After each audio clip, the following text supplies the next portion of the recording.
Tesla Model 3 and Model Y seats use vegan leather or cloth upholstery that requires specific care to maintain their appearance and value.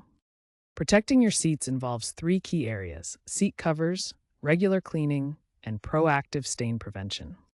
Selecting the right custom fit covers is crucial for these bucket seats with integrated airbags. Cleaning should involve mild, pH neutral cleaners to avoid damaging the synthetic leather. Remember, preventing stains is much cheaper than repairing or replacing seats, which can cost $500 to $1,500 per seat. Did you know that seat protection can add $200 to $500 in value at resale time? We'll show you how to keep your seats looking new. Choose custom-fit seat covers with side airbag cutouts for safety.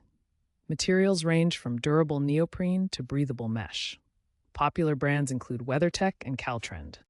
Clean with Tesla's interior cleaner or microfiber cloths with distilled water, avoiding harsh chemicals like bleach. Immediately spot clean spills, vacuum weekly, and deep clean quarterly. For cloth seats, use an upholstery brush to remove embedded dirt. For stain prevention, apply protective sprays, safe for synthetic leather, and use floor mats. Consider Tesla's official accessories, but be aware that third-party smart covers with stain detection via Tesla's API are available. DIY cleaning failures like using vinegar can cause costly damage.